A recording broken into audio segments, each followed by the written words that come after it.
राजनीति का तकाजा है कि निगाहें कहीं और रखी जाए और निशाना कहीं और साध लिया जाए। कहते हैं कि चतुराई और साफगोई से इस कार्य को अंजाम देने वाला ही राजनीति का बादशाह बन जाता है। अब इसको बिहार के संदर्भ में देखिए। इसी साल यानी वर्ष 2020 के 29 नवंबर को बिहार विधानसभा का कार्यकाल पूरा हो रहा है। जाहिर है इससे पहले चुनाव होगा। दरअसल होली बाद ही बिहार चुनावी मूड में आने को तैयार हो गया था। फरवरी में इसकी कसमकस दिखने भी लगा था, किंतु कोरोना ने सभी कुछ गड्ढमड करके रख दिया। हालांकि लॉकडाउन की वजह से प्रवासी मजदूरों के बिहार लौटने का सिलसिला जैसे ही जोर पकड़ा कि सियासतदानों को मौका मिल गया। पक्ष हो या विपक्ष, दोनों इस मौका को लपकने की गरज से दौड़ पड़े। फिर जो हुआ किसी से छिपा नहीं है। अब सवाल उठता है कि इसका लाभ किसको मिलेगा। इस पर आगे बात करेंगे। फिलहाल सबसे बड़ा सवाल ये कि कौन बनेगा बिहार का मुख्यमंत्री, नीतीश कुमार या तेजस्वी यादव। आज हम इसकी पड़ताल करेंगे।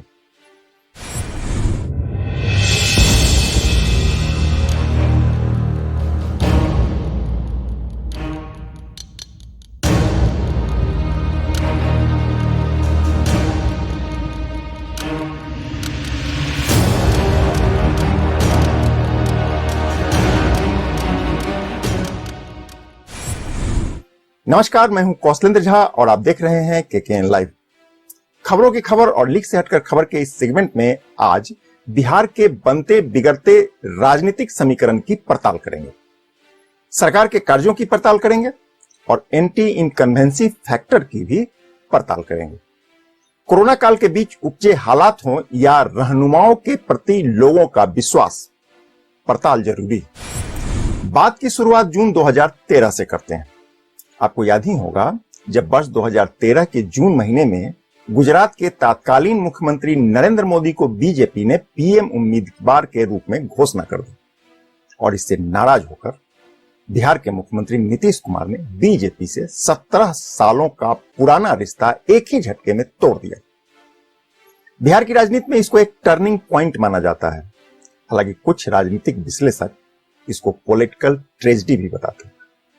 दरअसल यहां से बिहार की राजनीति ने करवट लेना शुरू कर दिया था और कमोबेश आज भी बिहार की राजनीति पर इसके असर से इनकार नहीं किया जा सकता।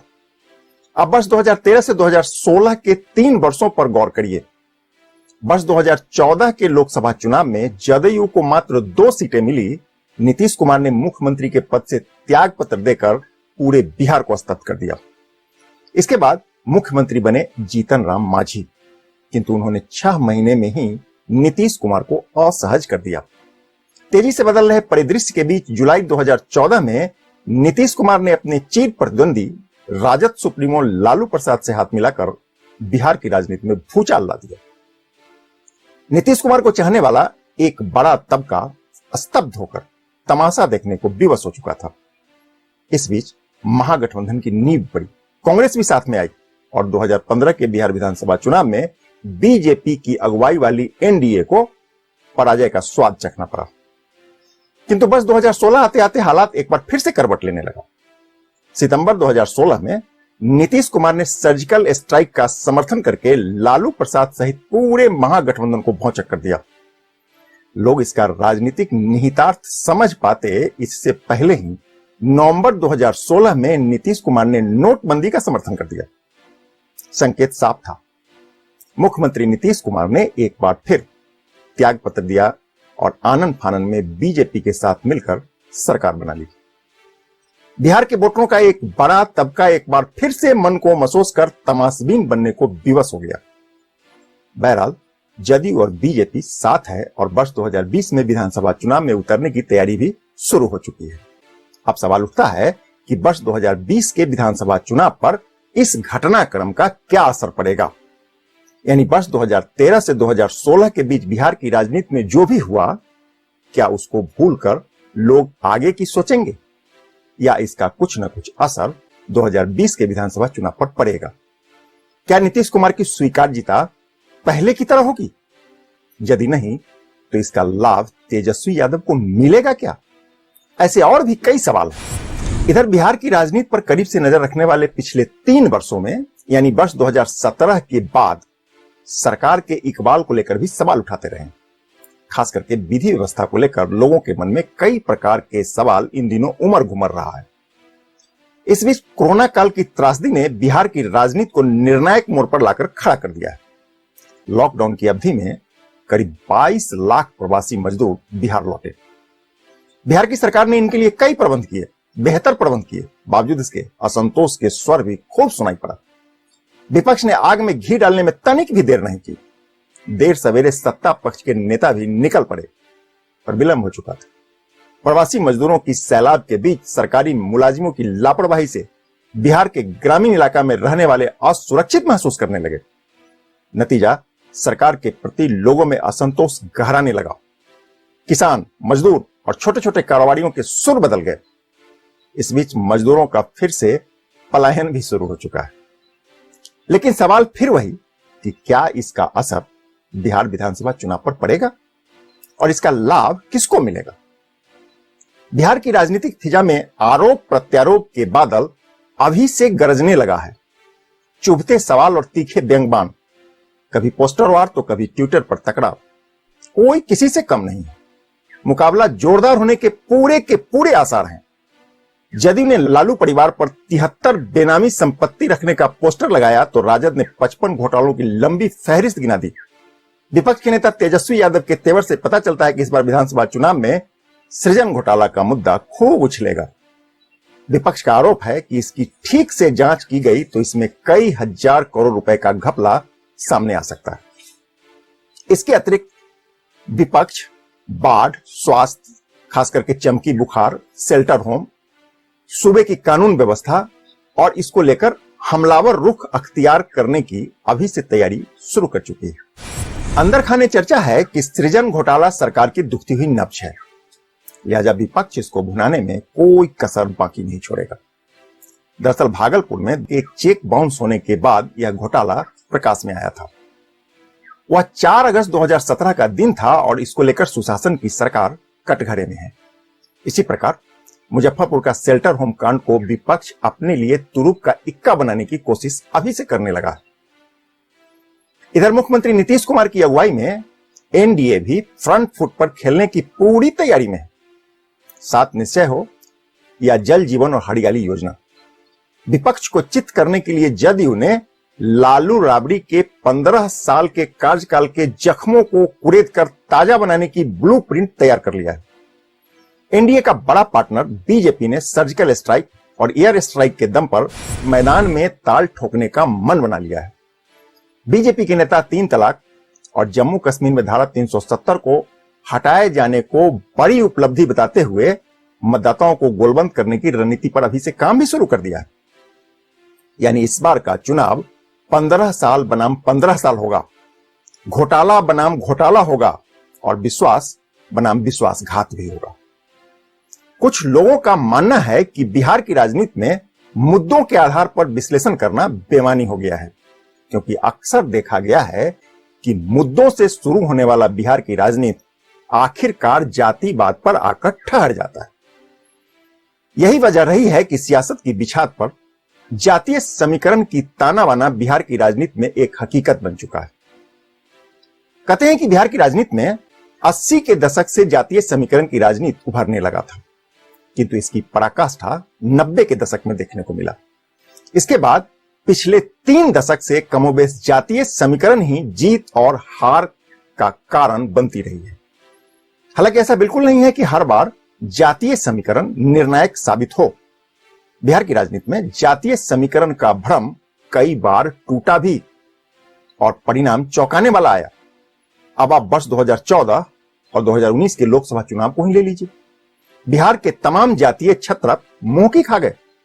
हालांकि यह भी सच है कि विधानसभा चुनाव में ऐसा होना थोड़ा मुश्किल प्रतीत होता है। इस सभी कुछ के बीच कोरोना काल में चुनाव प्रचार का अंदाज बहुत हद तक बदल जाएगा, इसमें कोई दो राय नहीं। जनसभा की जगह वर्चुअल रैली होगी और जनसंपर्क का जरिया सोशल मीडिया बनेगा। ऐसे में देखना दिलचस्प है कि कौन खुद को कितना हाईटेक कर पाता है। इसमें पिछड़ने वाला चुनाव हार भी सकता है, चाहे उसके पास कितना भी मजबूत समीकरण क्यों ना हो। बिहार की आबादी लगभग 12 करोड़ है और यहां के करीब 9 करोड़ लोगों के पास मोबाइल फोन है। अब यही फोन चुनाव में जीत और हार तय करने वाला है। इसको समझने से पहले चुनाव प्रचार के अर्थशास्त्र को समझ लेने की कोशिश करिए। दरअसल एक जनसभा करने का खर्च लाखों में होता है और इसके लिए कई रोज पहले से तैयारी करनी पड़ती है, जबकि इतनी राशि खर्च करके और बेहद ही शॉर्ट नोटिस पर अनेक बार वर्चुअल रैली की जा सकती है। दूसरी बड़ी बात यह कि परंपरागत जनसभा में 2 या 3 जिला के लोगों को बुलाया जा सकता है।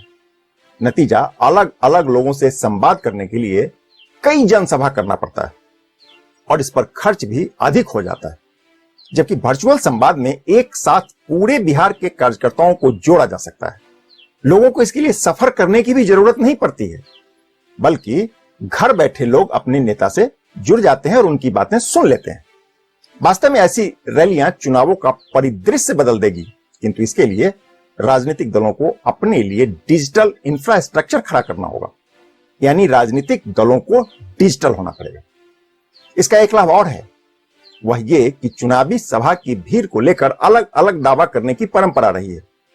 अक्सर लोग अनुमान लगाते हैं, जो गलत भी हो सकता है, पर डिजिटल प्लेटफॉर्म पर कितने लोग जुड़ रहे हैं इसको छिपाना अब मुश्किल हो जाएगा। इससे पार्टी या उनके नेता की जन स्वीकार्यता का आसानी से अंदाजा लगाया जा सकता है। बिहार की राजनीति को समझने के लिए एक फैक्टर और है, वह है बिहार की छोटी छोटी राजनीतिक पार्टियां। बेशक बिहार की राजनीति में राजद, जदयू और बीजेपी मुख्य भूमिका में है, किंतु चुनावी गणित को समझने के लिए लोजपा, वामदल, रालोसपा और वीआईपी को नजरअंदाज नहीं किया जा सकता है। कहते हैं कि 80 के दशक तक बिहार की राजनीति को दिशा देने वाली कांग्रेस पार्टी इस वक्त भले ही हाशिए पर हो, पर आज भी चुनावी गणित में कांग्रेस की महत्वपूर्ण भूमिका से किसी को इनकार नहीं है। इसी प्रकार जीतन राम मांझी की पार्टी हम और पप्पू यादव के जनाधिकार पार्टी कई इलाकों में चुनावी गणित को बदलने की मादा रखती है।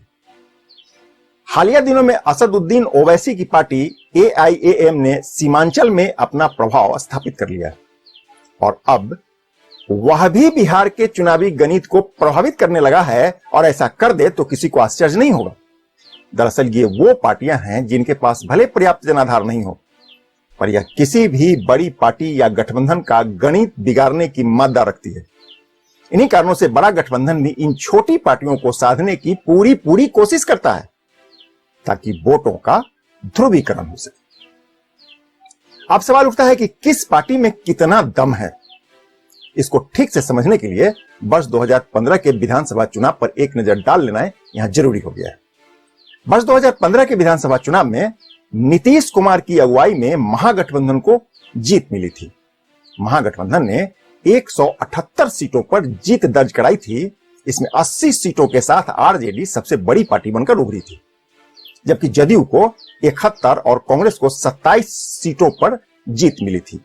दूसरी ओर एनडीए के खाते में महज 58 सीटें आई। इसमें बीजेपी को 53 सीटों से ही संतोष करना पड़ा था। यह आंकड़ा वर्ष 2015 के विधानसभा चुनाव का है। वर्ष 2015 से 2020 के बीच के सफर में बहुत कुछ बदल चुका है। राजनीतिक परिदृश्य बदल चुका है, समीकरण बदल चुका है, लेकिन सवाल फिर वही कि क्या लोगों का सोच भी बदला है? क्या हम नकारात्मक सोच से निकलकर नए बिहार के निर्माण का सोचने लगे हैं, या नकारात्मक सोच के साथ एक दूसरे पर आरोप मढ़कर कतिपय समीकरणों के सहारे फिर से वही घिसी पिटी व्यवस्था का गठन करने वाले हैं? फिलहाल इस सवाल का मेरे पास कोई जवाब नहीं है। यदि आपके पास इसका कोई जवाब हो तो कमेंट बॉक्स में लिखकर हमें बताइएगा जरूर। नमस्कार।